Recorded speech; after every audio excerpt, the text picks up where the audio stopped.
Have you ever looked into the eyes of someone you raised and realized they were trying to erase you? Not hurt you, not argue with you, erase you.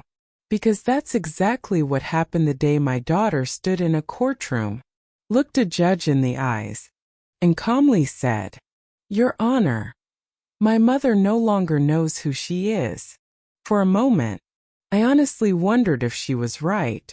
My name is Evelyn Bennett. I'm 72 years old. I taught history at the same public high school for 38 years. I buried the love of my life 12 years ago. I still balance my own checkbook, drive my own car. And every Sunday I bake the same apple pie my husband claimed was better than anything sold in town. Do I occasionally misplace my reading glasses? Of course. Sometimes I walk into a room and forget why. Who doesn't? But forgetting where I left my keys isn't the same as forgetting my life. The courtroom was almost full that morning. My daughter, Claire, sat across from me wearing a navy suit. Perfect hair. Perfect posture. Perfect smile. If you didn't know us, you would have believed she was the most devoted daughter in the world. She even reached over before the hearing and gently squeezed my hand. "I love you, Mom." She said it softly, just loud enough for everyone nearby to hear. Then she walked to the witness stand and began dismantling my entire life. She told the judge I'd been wandering at night, that I'd forgotten to pay my bills, that I'd accused neighbors of stealing from me, that I'd become paranoid, confused, unstable.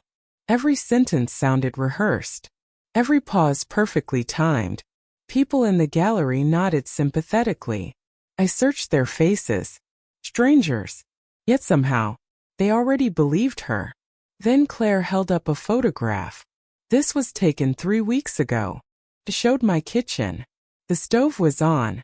A pot had burned black. She lowered her voice. "My mother nearly burned her house down." I remembered that day. Or, I thought I did. Had I left the stove on? Or had someone else? For the first time that morning, a tiny crack opened inside my confidence. The judge leaned forward. "Mrs. Bennett, do you remember the incident your daughter described?" Every eye in the courtroom turned toward me. I opened my mouth. Nothing came out. Not because I couldn't remember. Because I suddenly wasn't sure whether I could trust my own memory anymore. Claire looked at me with tears in her eyes. They looked real. Maybe they even were. Then she said the sentence that changed everything. "I don't want my mother punished. I just want to protect her." Before she hurts herself. The courtroom fell silent. Even I wanted to believe her. Then, from the back row, someone quietly stood. An older man I'd never seen before. He held up a small evidence envelope and said just 8 words. "Your Honor." The security footage tells another story. The judge looked at the envelope, then at Claire. For the first time that morning, she stopped smiling. The courtroom remained silent. The older man walked slowly toward the judge's bench. He wasn't dressed like a lawyer. Gray suit, simple tie, a worn leather briefcase that looked older than I was. He introduced himself calmly. "Your Honor, my name is Daniel Harper. I'm the attorney who prepared Richard Bennett's estate 12 years ago. My late husband's name. I hadn't heard it spoken in court all morning. For some reason, hearing it made me sit a little straighter. Claire didn't. She went completely still. Daniel placed the sealed envelope on the clerk's desk. I wasn't planning to become involved today.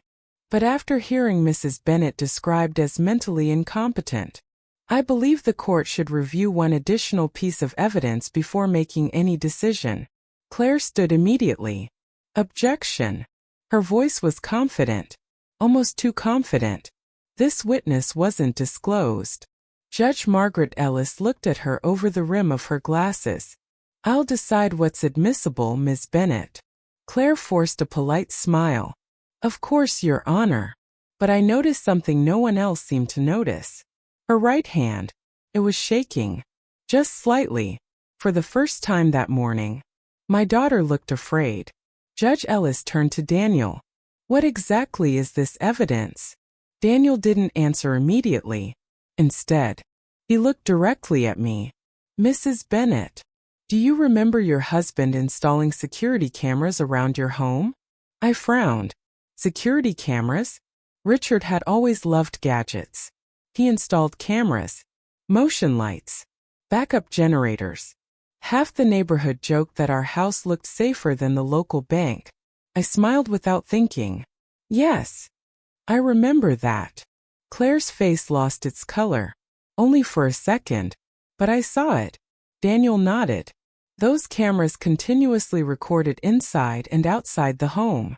Claire interrupted again. They were removed years ago, weren't they? Daniel turned toward her. No, they were upgraded, and the recordings were automatically archived. A silence settled over the courtroom, heavy, uncomfortable. Then Daniel spoke the sentence that changed the direction of the entire hearing. One of those recordings was made 3 weeks ago, the exact day Claire claimed I nearly burned my house down. Claire folded her arms. So we'll see an old woman forgetting to turn off a stove. Daniel didn't blink. No, we'll see exactly who turned it on. The courtroom erupted into whispers. My heart pounded so hard I could hear it. I remembered the burned pot, the smoke, Claire arriving just minutes later. She had hugged me, held my hands, told me, "It's okay, Mom. Accidents happen." I believed her. Why wouldn't I? She was my daughter. Judge Ellis leaned forward. Where is this recording now? Daniel hesitated, long enough to make everyone uneasy. Then he answered. It should have been stored in the Bennett home archive. He emphasized one word. Should. My stomach tightened. Judge Ellis noticed it too. Should. Daniel slowly nodded. When I went to retrieve it yesterday, someone had already searched the archive. The courtroom fell silent again. Someone had broken into my home. Not to steal jewelry. Not cash. Not antiques. They were looking for one specific recording. For the first time, I wasn't questioning my memory. I was questioning my daughter. Then I looked across the courtroom. Claire wasn't looking at the judge. She wasn't looking at me. She was staring at the courtroom doors, as if she expected someone else to walk in. Someone she desperately hoped wouldn't. Just before the judge called for a recess, a court officer hurried inside carrying a sealed evidence bag. He whispered something into the judge's ear. Judge Ellis looked down at the label, then directly at Claire. Her expression changed instantly. The evidence bag had been recovered that morning from Claire's own garage. Court recess for 1 hour. No one spoke to me as I slowly walked out of the courtroom. Some people looked at me with sympathy, others with pity. Those were the hardest looks to bear. Pity. It made me feel old, fragile, like I was already disappearing. Daniel Harper caught up with me in the hallway. Mrs. Bennett, I think we should go to your house. I frowned. My house. He nodded. If someone searched your archive, they may have missed something. Before I could answer, my phone vibrated. Claire. One message. Mom, please don't let that lawyer confuse you. He's trying to use you. Come home and rest. I love you. I stared at the screen. 20 minutes ago, I would have believed every word. Now, for the first time in my life, I love you felt like a warning. The drive home was quiet. Neither of us spoke much. The old Bennett house stood exactly as it always had. White wooden porch. Blue shutters. The oak tree Richard planted the day Claire was born. Nothing looked different. Yet somehow, everything did. As I unlocked the front door, something immediately caught my attention. The hallway smelled faintly of fresh paint. That's strange, I whispered. I haven't painted in years. Daniel ran his fingers along the wall. The paint is dry, but recent. My stomach tightened. Someone had covered something, or hidden it. We walked into Richard's old workshop. It had been untouched since the day he died. His tools still hung in perfect order. Every drawer carried neat handwritten labels. He always believed, if you know where everything belongs, you'll know when something doesn't. Daniel opened one drawer. Empty. Another. Empty. Then another. Also empty. Only the dust remained. Whoever searched this room had searched carefully. I slowly climbed the narrow attic stairs. Each step creaked exactly the way I remembered. The attic was filled with old boxes, Christmas decorations, family albums, Claire's school trophies, Richard's fishing equipment, a lifetime stacked beneath wooden beams. Then I stopped. One box was upside down. Richard would have never left it like that. I knelt beside it. Inside were dozens of old VHS tapes, photo negatives, and a small handwritten note, not addressed to Claire, not addressed to the court, addressed to me. The handwriting was unmistakable. Richard's. My hands trembled as I unfolded the paper. Only one sentence was written. If anyone searches this attic before you, trust no one. A cold chill ran through my body. Daniel slowly looked around the room. This wasn't written recently. No, it couldn't have been. Richard had died 12 years earlier. How could he possibly know someone would search this attic? Before either of us could answer, we heard it. A loud crash downstairs. The front door. Someone had entered the house. Daniel immediately motioned for silence. Heavy footsteps echoed through the hallway. Slow. Careful. Whoever it was already knew exactly where they were going. Not toward the living room. Not toward the kitchen. Toward the attic. Toward us.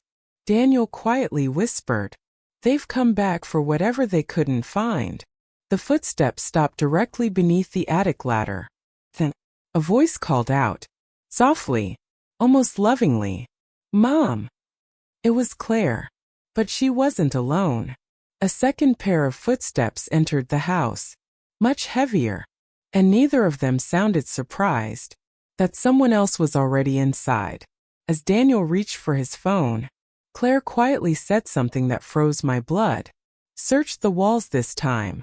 Why the walls? What was she so desperate to find? Claire's voice echoed from downstairs. "Mom!" She sounded worried, almost frightened. For a split second, I wanted to answer. Daniel grabbed my wrist before I could move. His grip was firm. "Don't." His voice was barely a whisper. "They're not here for you. They're here for whatever your husband hid." I stared at him. How could he be so certain? The attic fell silent. Claire called again. "Mom, please. I know you're here." The second voice never spoke. Whoever had entered with her simply walked through the house. Slowly, methodically, opening drawers, closing cabinets, moving furniture, searching. Daniel quietly leaned toward the attic floor and listened. "They've split up." My heart pounded. "How do you know?" "I've heard searches like this before." The answer came too quickly, too naturally. I looked at him differently. Before today, he had been a stranger. Now he was inside my home, telling me how people search for hidden evidence. Something about that felt wrong. He noticed my expression. "I know what you're thinking." "Do you? You think I know more than I've told you?" I didn't answer, because he was right. He reached into his briefcase and pulled out a faded photograph. Richard, my late husband, standing beside Daniel, much younger, both smiling. On the back, Richard had written, "If anything happens to me, Daniel finishes what I started." I felt my knees weaken. Richard trusted him. But why? What had they started? Downstairs, a cupboard slammed shut. Claire's voice changed.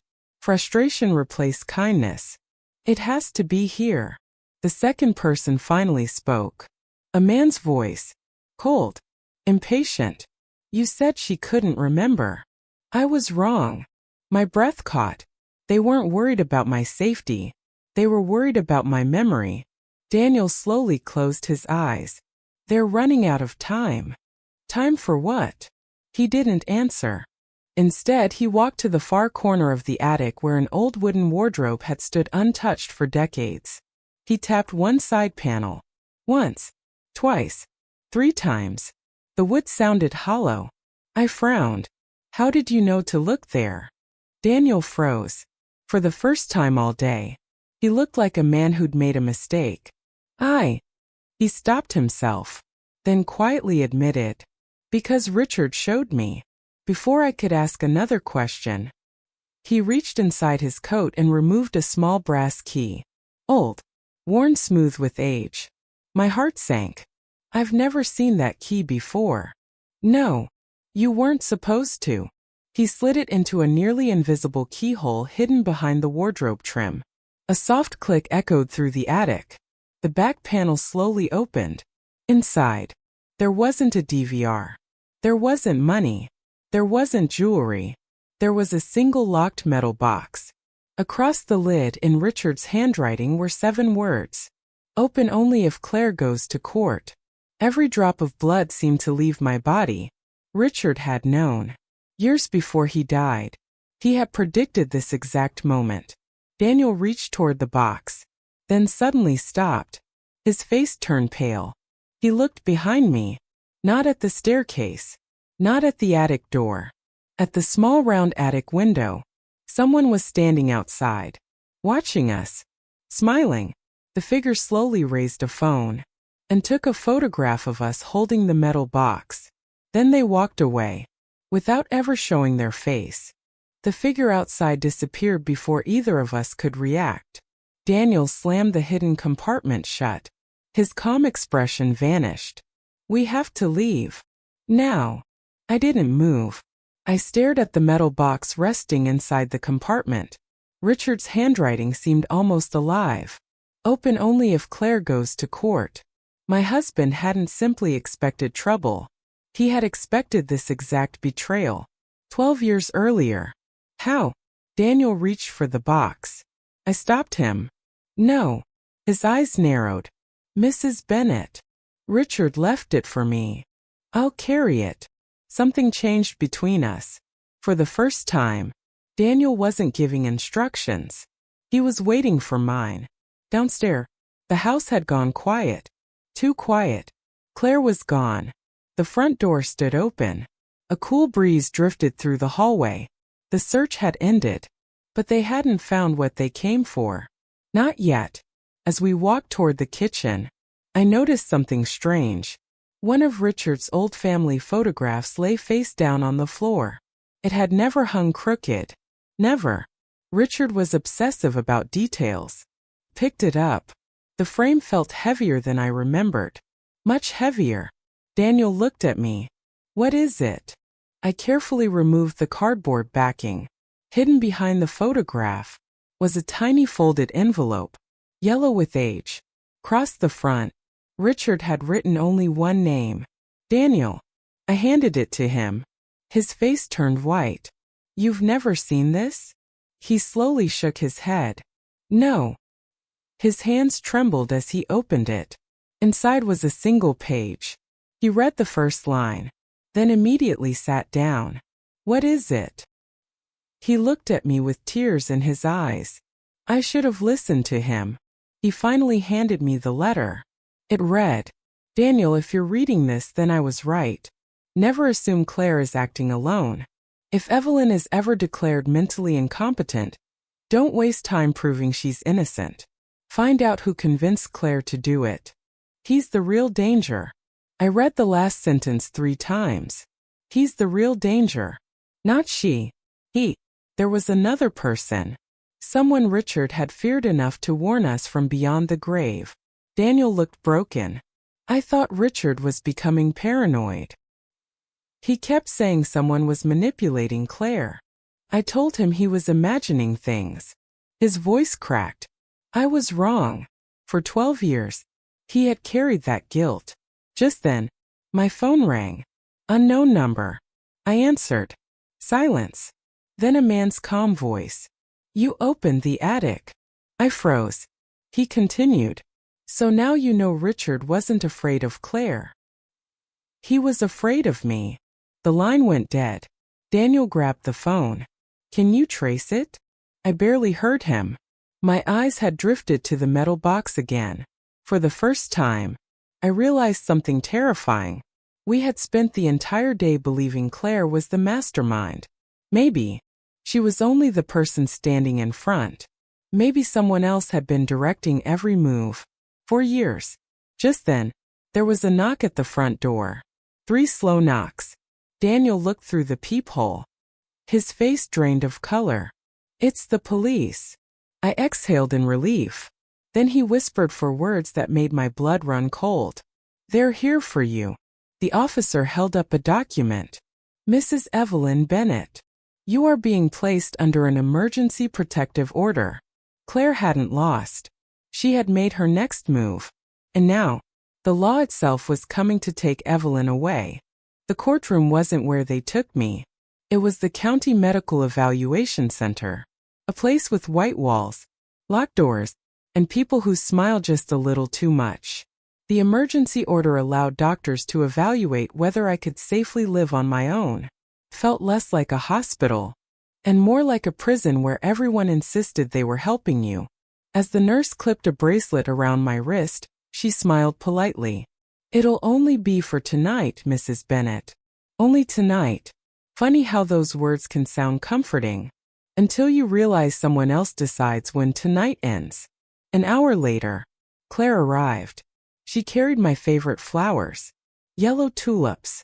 She hadn't forgotten they were my favorite. That somehow hurt more than if she had. She closed the door behind her and sat beside my bed. For nearly a minute, neither of us spoke. Then she whispered, I'm sorry it had to happen this way. I looked at her. Did you ever love me? Her eyes immediately filled with tears. Mom. No. I interrupted. Answer the question. Silence. Finally. More than anyone. Then why are you doing this? She looked away. Because for the first time, she didn't have a rehearsed answer. I've spent 15 years trying to keep this family together. You wouldn't understand. I almost laughed. I raised you. I understand more than you think. She slowly stood. You remember Dad as a hero. I remember someone different. That sentence hit me harder than every accusation she'd made in court. Richard, the gentlest man I'd ever known? What are you talking about? Claire shook her head.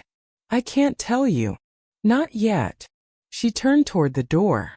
Then quietly added, if the truth comes out, it won't just destroy me. It'll destroy everything you believed about Dad. The door closed behind her, leaving me completely alone. That night, I couldn't sleep. Her words kept echoing in my mind. Maybe Richard hadn't hidden evidence to protect himself.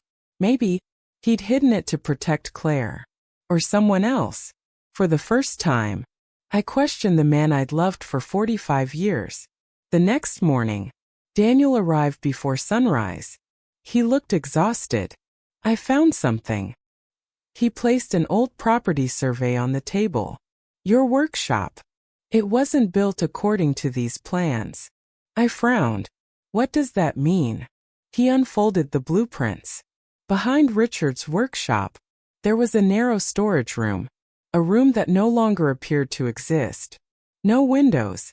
No visible entrance. Almost as if someone had intentionally sealed it off. Daniel pointed to one section of the drawing. According to county records, this room shouldn't be empty. I stared at the blueprint, then at Richard's handwriting on the margin. One sentence. One sentence I'd somehow never noticed before. Some truths should only be found by the person willing to lose everything. My heartbeat quickened. Maybe the attic had never been the real hiding place. Maybe Richard wanted everyone searching the wrong location. Maybe the answer had been hidden behind a wall for 12 years. Just then Daniel's phone rang. He answered. Listen. Didn't say a word. When he finally lowered the phone, he looked directly at me. The judge has suspended tomorrow's hearing. Why? He swallowed hard. Because Claire has submitted new medical evidence. What evidence? He hesitated, then quietly said, A neurologist has diagnosed you with early-stage dementia. I felt the room begin to spin. I had never met that neurologist. As Daniel gathered the paperwork, a nurse entered carrying a sealed envelope. There was no return address, she said. It's for Mrs. Bennett. I opened it. Inside was a recent photograph. Not from 12 years ago. Not from the attic. Taken yesterday. It showed Daniel and me leaving my house. And someone had circled the hidden workshop in red ink. Across the top, 3 handwritten words. You're too late. The next morning, the courthouse looked completely different. Not because the building had changed. Because I had. 24 hours earlier, I had walked through those doors wondering if I was losing my mind. Today, I walked in carrying the one thing Claire feared more than prison. The truth. The courtroom buzzed with whispers as Daniel rolled in an old evidence cart. On top sat a dusty black DVR. The original recorder from our house. Claire's eyes locked onto it instantly. For the first time, the confident attorney disappeared. The judge noticed. So this is the recording we've heard so much about. Daniel nodded. Yes, Your Honor. Claire stood immediately. I object. The chain of custody is questionable. The footage could have been altered. Daniel calmly slid another folder onto the bench. The recorder has already been examined by an independent forensic laboratory. The files show no signs of editing. Silence. The judge looked toward the courtroom screen. Play it. The lights dimmed. A grainy security video appeared. Timestamp. 8:14 p.m. 3 weeks before the hearing. The kitchen. There I was, placing a pot on the stove. Claire smiled. Almost relieved. This proves my point. Wait, Daniel said. Don't stop the recording. The video continued. I answered a phone call. Walked into another room. The stove remained off. Claire's smile faded. 30 seconds later, the back door opened. Claire quietly stepped inside. She looked around, made sure no one was watching. Then, she reached over and turned the burner on. Gasps filled the courtroom. Claire immediately shook her head. No, that's not what happened. But the camera kept playing. She walked away. Never touched the pot again. 8 minutes later, smoke began filling the kitchen. Then, Claire rushed back inside, pretending she had just arrived. She hugged me, led me outside, comforted me, exactly as she had testified. Except now, everyone could see the performance. The lie hadn't started in court. It had started in my kitchen. Claire slowly backed away from the witness stand. I can explain. The judge's voice cut through the room. I sincerely hope you can. Daniel wasn't finished. Your Honor, I'd like to play one final clip. Claire's face turned white. No. The word escaped before she could stop it. The second recording began. This one showed the attic. Claire, late at night, pulling down boxes, opening drawers, searching every corner. Then, she stopped in front of the hidden compartment. She never found the keyhole. She stood there, frustrated, just inches away from the truth. The courtroom watched in complete silence. The judge leaned forward. Ms. Bennett, you testified under oath that you had never searched your mother's attic. Claire couldn't answer, because the camera already had. Daniel reached into the evidence box one final time. He removed the metal case Richard had hidden. This was found exactly where the footage suggested. Inside. Not money. Not jewelry. A sealed envelope. The judge opened it. Inside was a handwritten statement from Richard Bennett. She read aloud. If this letter is ever opened in court, it means someone I love chose fear over honesty. The room became so quiet. You could hear paper trembling in the judge's hands. Then she continued. Claire, if you're standing there, I already forgive you. But forgiveness doesn't erase the truth. Your mother was never your enemy. The lies were. Claire collapsed into her chair, crying, not because she had been caught, because her father had known. All those years ago. That one day she'd have to face herself. The judge removed her glasses. She looked directly at Claire.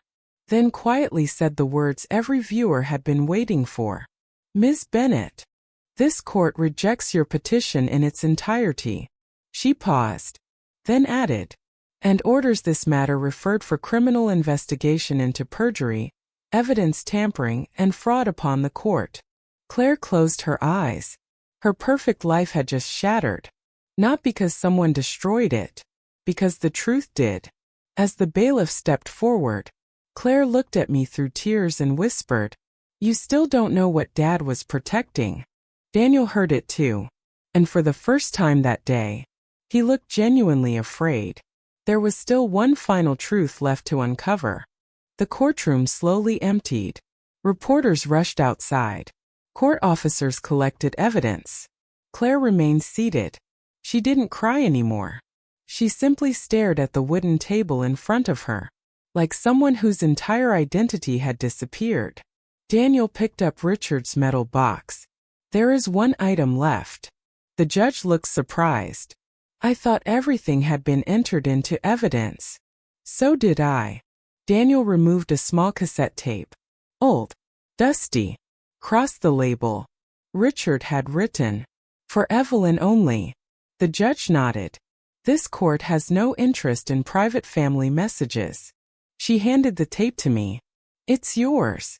That evening, I sat alone in my living room, the same room where Richard and I had spent 45 anniversaries.